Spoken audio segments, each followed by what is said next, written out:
Are you caring for a loved one with dementia? You don't have to figure this out all on your own. Welcome to Truth, Lies, and Alzheimer's, the show that helps you reimagine a new relationship with your loved one, a relationship a little more free of stress and anxiety. Join host Lisa Skinner and her 30-plus years of experience as she guides you on a new path to a better relationship with those you care for. Here's Lisa. Hello to all of you who have tuned in to listen to this episode of the Truth, Lies, and Alzheimer's Show. I'm Lisa Skinner, your host, and I'd like to shout out a very warm welcome to all of you who have joined us here today. I really appreciate you taking the time to listen. The purpose of this show is to talk about every aspect of Alzheimer's disease and dementia. That's going to include the good, the bad, and yes, the ugly. My goal is to get to the truth, dispel the lies and myths, and unveil what I call the secret faces of Alzheimer's disease. This way, you'll have a better understanding of what it's truly like to live with a brain disease like Alzheimer's. My hope is to zoom outside the paradigm of people believing that it's exclusively a memory loss condition and to shift their understanding of just how dramatically this disease impacts the lives of those who have it, as well as their caregivers and family members. Well, for that matter, anybody who is involved in the life of a person living with dementia. My story started almost 50 years ago when my grandmother began displaying some very strange behaviors. She insisted that there were birds living in her mattress and that they would come out at night and peck her face. She insisted that she saw rats running along her walls and that they were going to invade her house. She talked about the men who were trying to break into her home to not only steal her belongings, but they were there to harm her. Well, it turned out that this was the beginning of our 20-year journey with my grandmother and her Alzheimer's disease.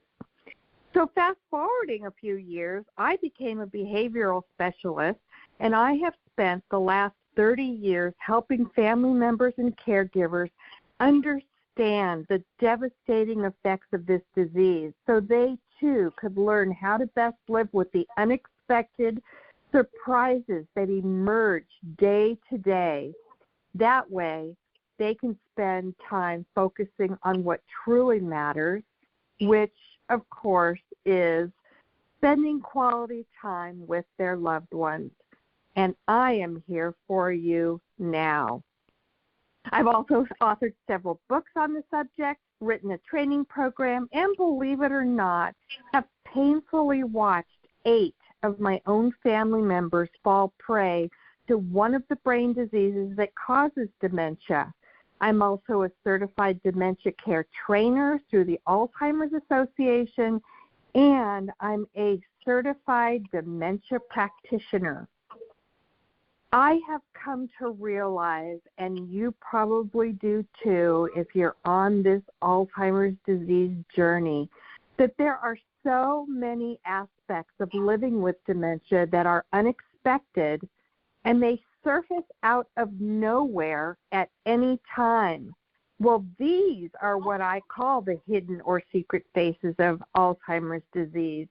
And as many of you know, they do show up unannounced and are completely unpredictable. And that's why it's so important to be prepared for anything that emerges on this journey. I believe that knowledge is power, and I am here to arm you with that knowledge so you too will have the power to negotiate the many challenges you will face having a loved one or while caring for someone with dementia. You know, living with dementia is unlike anything anybody could ever imagine. Think of it like falling into a rabbit hole like Alice in Wonderland and entering a world unlike anything you've ever known, one that is completely unfamiliar to you. Well, that said, it's equally important to not only understand what will occur on a day-to-day basis, but why these things occur. What is happening to the person's changing brain as they progress through the various stages of Alzheimer's disease? And that is what I'm here to offer you, a better understanding about what living with Alzheimer's disease is really like. And only then will you be prepared for what challenges lie ahead. And you know what? That is the key to being prepared and to not being caught off guard. So on today's episode, I want to talk to you about what is called the person-centered approach to care. What exactly is it, and why is it important? I've been practicing the person-centered approach to care for decades now. And I want to tell you that I feel very, very, very fortunate that I was introduced to it and learned about it and implemented it early on in my career as an elder care counselor. It is so important, and it really, from what I've seen and personally witnessed, it has made a huge difference in the quality of life that people experience living with Alzheimer's disease and related dementia. So relax and sit up in your chair, and I am going to explain to you why I firmly believe in this approach to care and why it's important, what I've discovered practicing the person-centered approach to care. So it means that knowing what is important to an individual and working their life and care plan around the individual's wants and needs instead of focusing exclusively on the disease. In other words, just to focus exclusively on the symptoms that they're displaying, but get to know the individual person in a very detailed and personal level. This includes offering choices and benefits, as well as care options and strategies based on a person's personal wants, needs, likes, and dislikes. This approach has shown to fulfill a patient's needs beyond their disability or ailment, as well as improve their quality of life, and extremely important when caring or communicating with a person living with dementia. For them, it demonstrates respect that they have their own views on what's best for them, that they have their own values and priorities in life, and that maintains familiarity that is such a crucial part of their everyday lives. These care plans and strategies are adapted to their expectations and preferences and not the other way around. By doing so, it enables the patients to retain their dignity and autonomy during an already challenging time. So these are the 4 principles of person-centered care: to treat people with dignity, compassion, and respect. The patients often lose their independence when they enter care, which puts their dignity at risk. However, person-centered care enables a person to maintain their dignity by respecting their wishes and treating them with compassion and empathy. To fulfill this principle, patients must be allowed to own their own thoughts, feelings, opinions, beliefs, and values, because they don't just suddenly become invalidated by their care needs.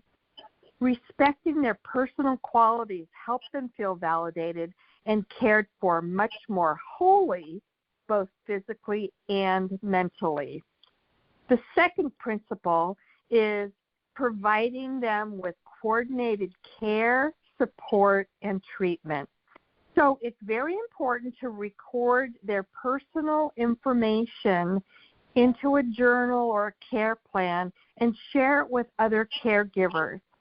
The caregivers or family members should communicate this information with one another to build a shared understanding of how to deliver this person-centered care. The third principle is to offer personalized care, support, and treatment. This principle is truly at the heart of a person-centered approach to care, and it will enable caregivers to understand what works for each individual person based on specific situations. You've heard me say in previous episodes that if you've met one person with Alzheimer's disease, guess what? You've met one person with Alzheimer's disease. And as I've stated before, it's because every single person experiences the stages of the disease and progresses through the disease in a little different way. So if we have detailed information about the people, we can avoid so many stressful situations by being prepared with the tools in our toolbox that we will have ready based on their personal information. The last principle is to enable caregivers to recognize and develop a person's strengths and abilities so they can live independent and fulfilling lives. And trust me, I have seen this principle do exactly that. Providing person-centered care involves the patient in decisions and helps them take actions to support themselves whenever possible. This helps them to develop their own capabilities and an understanding of how to look after themselves and to stay as independent as possible through each stage of their disease. Now, this definitely becomes a challenging fine balancing act as they continue to decline. But trying to force patients to do more on their own can surely cause anxiety and frustration. On the other hand, too much involvement makes them feel irrelevant and useless and can literally turn them into an invalid. So why is this important in providing a more meaningful life? Well, the people suffering from Alzheimer's disease and related dementia will feel more comfortable and confident. They'll have more trust in you that you're doing what's best for them, and therefore they will be less resistant to your help. This, of course, will make any situation easier for both of you. You will meet their emotional, their social, and practical needs, which ensures that they maintain a higher quality of life. You can support those who may not be able to directly communicate their wants and needs. Person-centered care helps you find suitable ways to communicate with them and to help them to communicate with you, especially when they can no longer articulate their wants and their needs. And that will maximize their quality of care. Now, family members, caregivers, and people living with dementia deserve to live a fulfilling life and feel positively despite the challenges and stresses that accompany living with this disease. I want to go over a few things that would be helpful for everybody to gather this type of information. It's a behavioral history and social assessment. So obtaining this information, you can provide very important information. You can design activities around what you know they like to do in the past about each individual person. The history questions elicit information about their history of such behaviors as wandering, agitation, assault, sexual behaviors, elopement, and many others. The history can be obtained from the resident and family at the same time you conduct your social assessment. And gather requested information from, hospitals and nursing facilities, daycare, caregivers, spouses, family members, friends, because every little nugget that you gather about a person is going to come in handy when different situations arise. And I will explain that in detail over the many episodes that we're going to cover this information moving forward. So a social assessment provides valuable information about a person in their social context. Examples of information obtained in the social assessment include their customs and practices, their beliefs, their fears and joys, their family history, things that they may be attached to, and how well they socialize, and availability of family and friends to provide support. Now, obtaining detailed information about the person, their background, their personality, their likes, their dislikes, etc., helps us provide optimal care.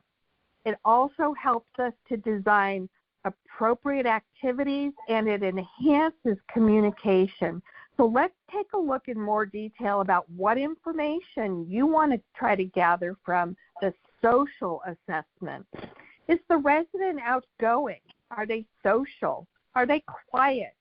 Are they physically active? Do they have a favorite food, hobby, or sport? How do they respond to stimuli? How do they respond to assistance?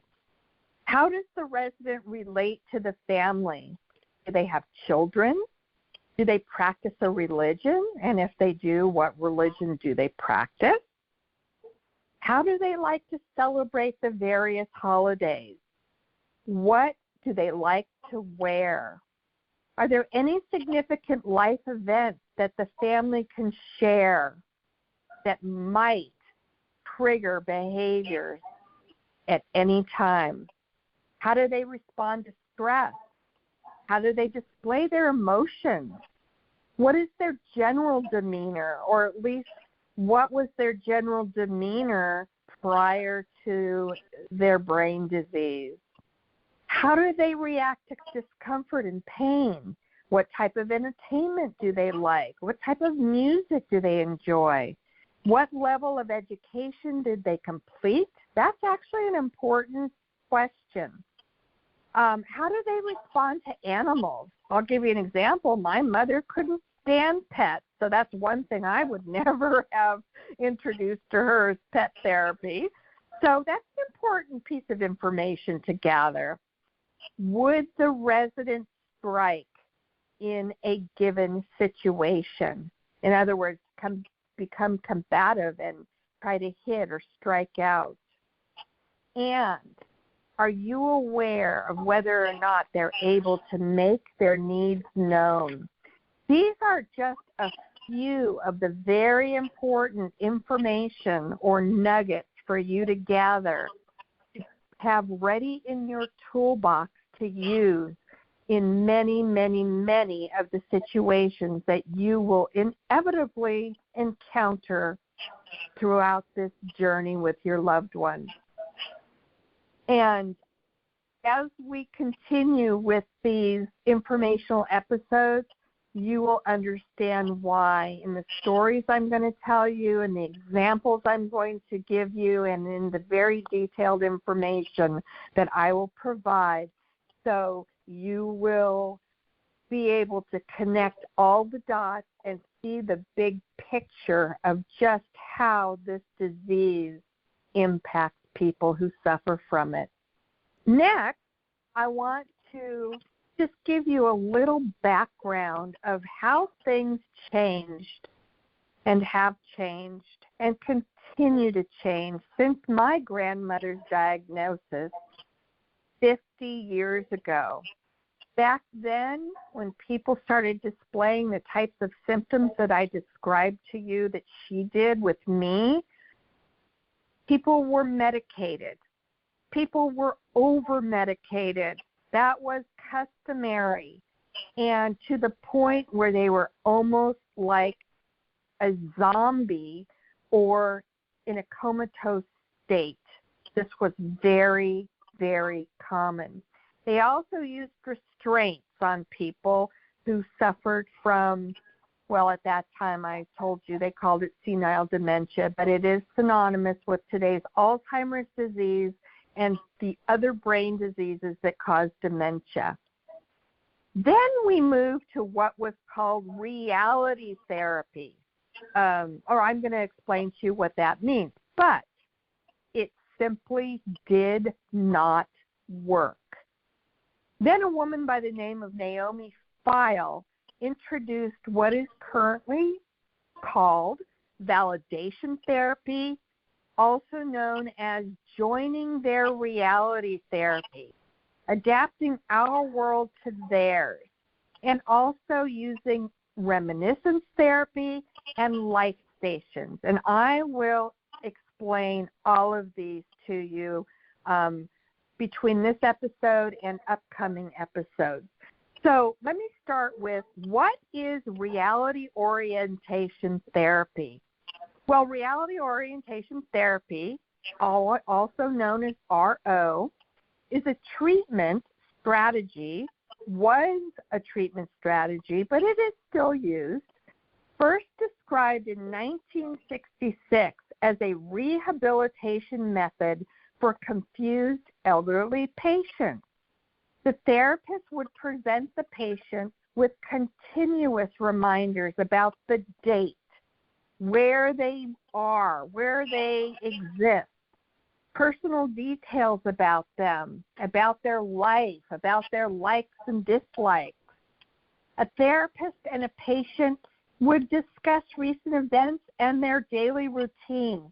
The goal in this was to ground the patient in the present while also fostering social interaction. For example, if they were wondering where their parents are because their short-term memory switch flipped off and they're now pulling from their long-term memories and believe that they're a child living with their parents, they would be told under reality orientation therapy that their parents are no longer living, if they weren't, or that they can't go home because they no longer live in that childhood home. With reality orientation therapy, the goal of the therapist was to reduce confusion and disorientation in dementia patients. They believed that the patients would gain a stronger understanding of their surroundings and their place within them, and would lead to a greater sense of control and increased self-esteem. But guess what? It did not work. What it did do was cause anxiety and even scared people, especially if they didn't remember that a loved one had passed away. You know, this could be like they were hearing it for the first time and could be sent into a panic. Also, arguing with someone who has dementia is futile and will often escalate into a more serious situation. These are what we call catastrophic reactions. To them, we might as well be calling them a liar and taking away any sense of control they may have in telling their story. Keep in mind, they believe 100% that what they are telling you is not true. Even if it doesn't make sense to you, it makes perfect sense to them. Reality orientation therapy focused on presenting patients with the current facts about time, the date, and their current environment. So So patients who lived in a dedicated facility, like a memory care unit or assisted living or a skilled nursing facility, could receive this therapy 24 hours a day. So this meant that during every interaction, the healthcare workers and caregivers, when they were interacting with the residents, those workers were emphatic about reinforcing the current dates, times, locations, and current events with the residents. The caregivers would even read the newspaper and watch TV with the patients to reinforce their reality, but unfortunately they were reinforcing their reality, the reality of the caregivers with the healthy brains, not the reality of the patients and the residents who had the damaged, changing brains, and that is the difference. There may also be signs declaring the date. They would have multiple clocks in the room. They would emphasize current events, seasonal festivals, and other ways to do what they considered to be grounding social interaction with reality. The second therapy that I talked about is called validation therapy, also known as join their reality. And that's really what it boils down to. It's the opposite of reality orientation therapy. It is literally adapting the world of the person with the healthy brain to the world of the person with the damaged brain, instead of doing what reality orientation therapy tried to do, was force them to adapt to ours. And as I said, it did not work. So validation therapy was developed by Naomi Feil after relocating to Cleveland with her parents from Germany, where her father served as an administrator and her mother as the head of the social service department at the Montefiore Home for the Aged. Naomi followed in her parents' footsteps and began working with the elderly after receiving her master's degree in social work from Columbia University. After experiencing dissatisfaction and frustration with traditional treatment methods used with disoriented elderly dementia sufferers, Feil developed what we know today to be validation therapy. She's written 2 books on the subject and about the techniques that she uses. The first book was called Validation, the Feil Method, and the second is called The Validation Breakthrough. Validation therapy is a method of therapeutic communication which can be used to connect with someone who has moderate to late-stage dementia. It places more emphasis on the emotional aspect of a conversation and less on their feelings and beliefs. It is a centered approach to care around a person's needs. By employing empathy and respect, validation therapy helps a person with dementia feel supported and understood and restores some of the dignity that dementia has taken away from them. The practice of embracing the reality of a person living with dementia has multiple uses and benefits for those living with the disease. It reduces stress. It reduces pain of loss for both the caregiver, the family members, and the person receiving care. People with dementia do not need to be grounded in reality, and it does no good anyway. Adapting to their reality versus forcing them to adapt to ours makes them feel more safe and secure in the moment. You're acknowledging them. You're validating them. It has been successful in redirecting them so they are no longer concerned about the safety and whereabouts of their loved ones, so they can, in turn, enjoy the moments with you.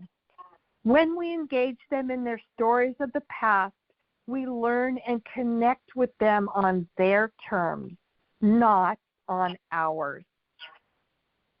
You know, it's not uncommon for individuals who are living with dementia or Alzheimer's to often speak of their younger years as if it was their current reality. Think again about that light switch analogy that I've demonstrated to you in a previous episode.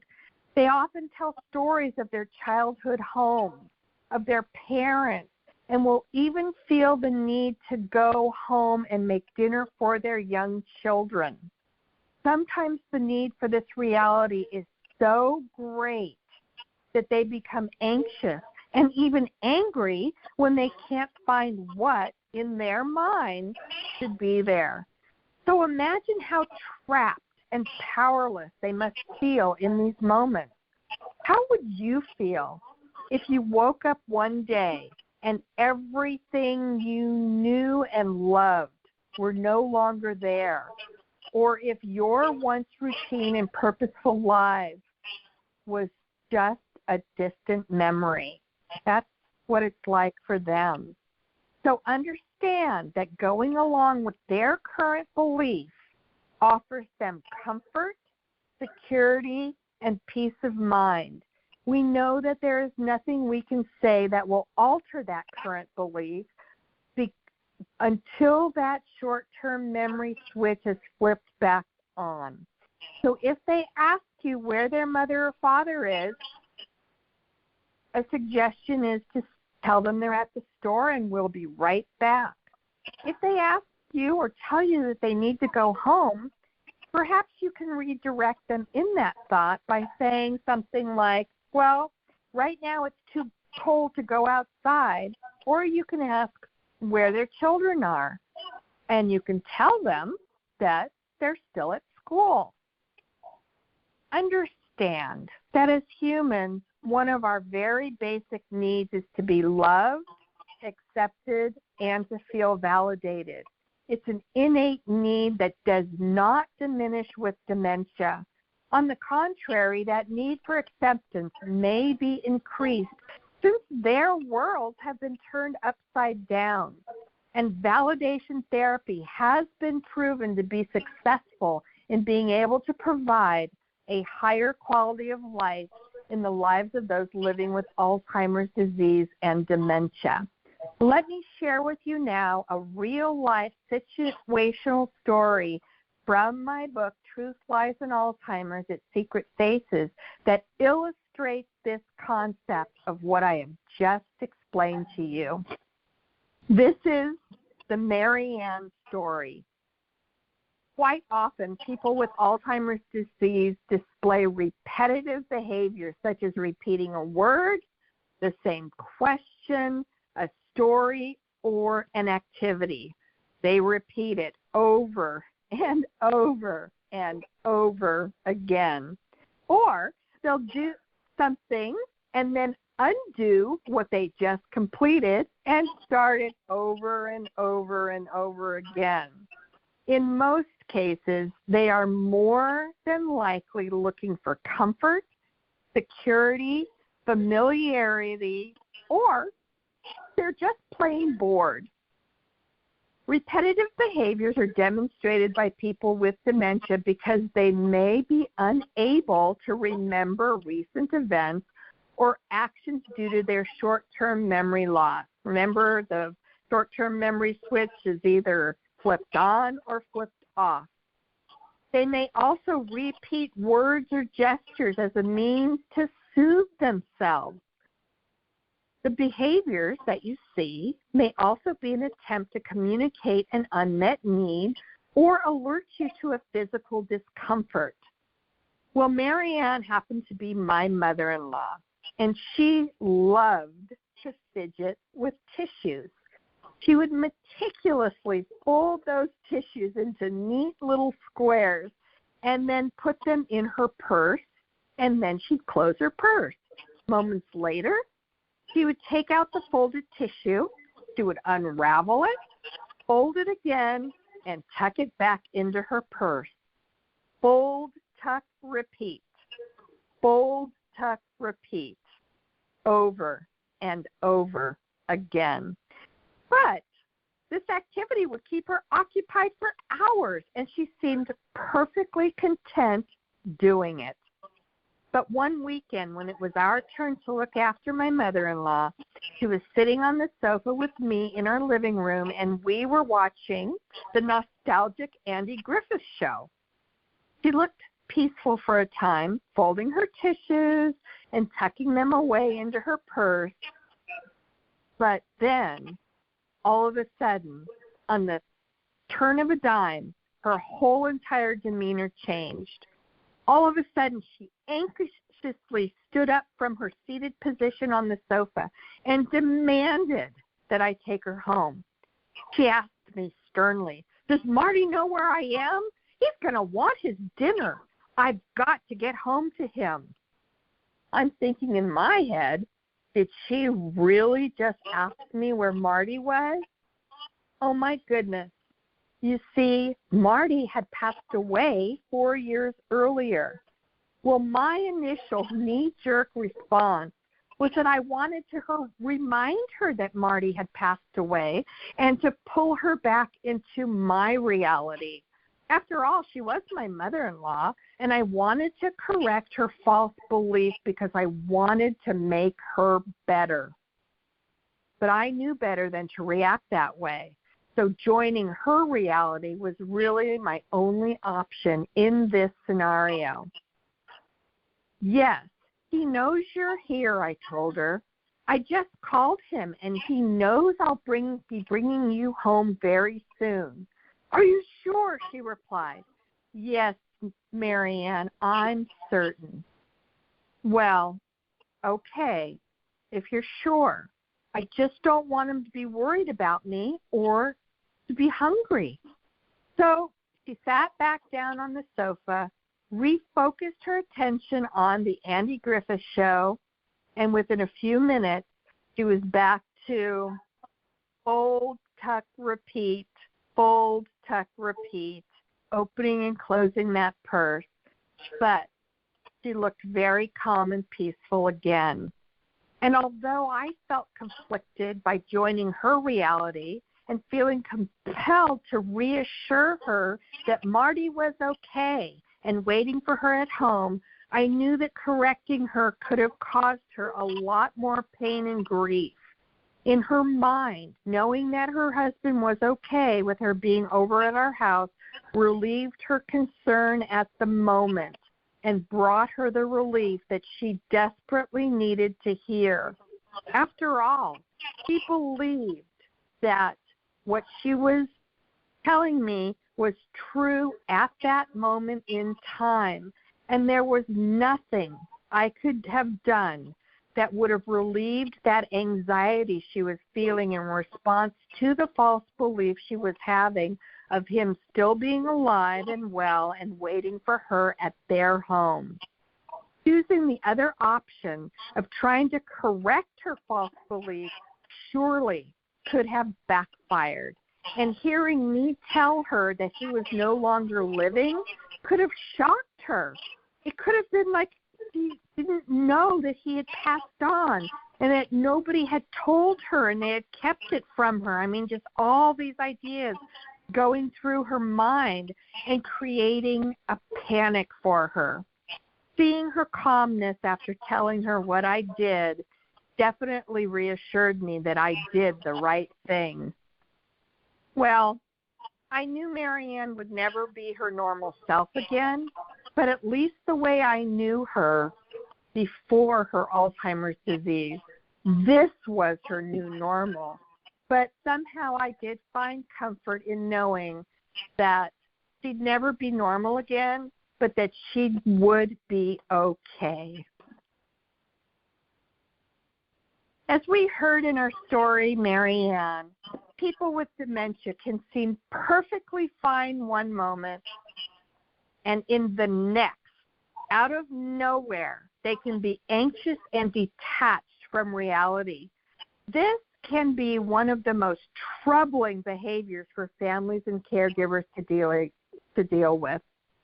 The difficulty stems in part from not wanting to see our loved ones uncomfortable, from not knowing how to handle a problem that only exists in their mind, watching them lose touch with reality that is a normal progression of the disease. And again, this is due to the short-term memory diminishing throughout the course of the illness. Marianne believed that her husband was still alive. Your loved one will likely have a different false belief. Remember that no matter what you do, you cannot dissuade the person from the belief that they're having in that moment. Therefore, exploring joining their reality is the most effective approach to that occurrence.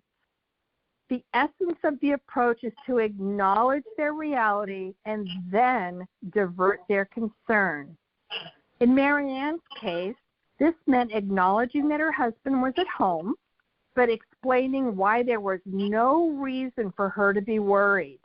The situation with your loved one may be different, but you can use the acknowledge and divert approach for many similar situations. Additionally, what you heard was Marianne exhibited repetitive behaviors, which are also extremely common with dementia. Hers was fold, tuck, and repeat. Now, your loved one may repeat words, activities, questions, or stories in the same conversation. They may also pace around a room. These types of behaviors are often a coping mechanism for dealing with stress or fear, but it certainly can be annoying for caregivers and family members.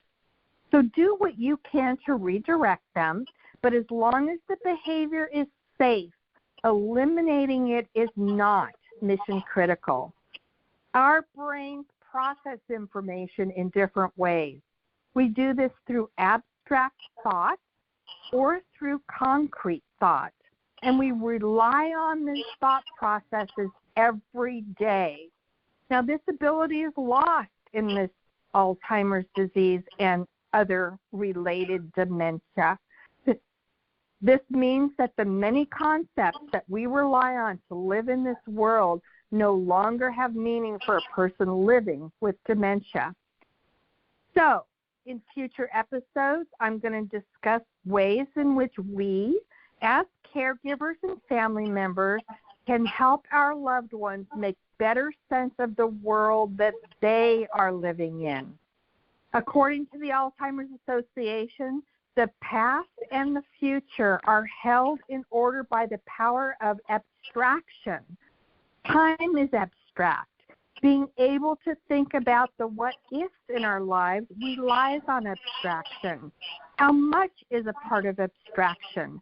And the connection among family members and friends are abstract. Like the other powers of thought, abstraction declines with the progression of the dementing disease. Disability is lost early in the disease. So this means that many of the concepts we rely on to live in this world no longer have any meaning for a person living with dementia. I sure hope you've enjoyed the information that I've shared with you today. I want to thank you again for listening. We have so much to cover in our upcoming episodes, and I do want to provide you with information that you will find helpful and valuable throughout your journey. Remember, dementia awareness is every day, and kindness is the ability to speak with love, listen with compassion, and act with patience. These are all very necessary attributes to have in order to outlast Alzheimer's disease. One last note, this show is about you and how my experiences, expertise, and strategies will be able to help you and your loved one have an easier time while struggling through this disease. I know how difficult it is. Therefore, I'd love it if you would send me your comments and suggestions on what topics you'd like me to cover on this weekly show. You can send them to dementiawhisperer1@gmail.com. If you're listening to this on YouTube or if you got here through our social media page, please leave your comments or questions, and I promise I will do my best to address them. I genuinely look forward to receiving your thoughts and ideas, and in the meantime, always take care of you. Talk to you next week. Thank you for listening to Truth, Lies, and Alzheimer's. We hope you found something in today's episode that helps. We understand that caring for a loved one with dementia can be the challenge of a lifetime, but you don't have to do it alone. If you're ready for exclusive access to even more great content and resources, head on over to Facebook and join Lisa's Minding Dementia Support Group. We're a community of like-minded caregivers, and we're here to help.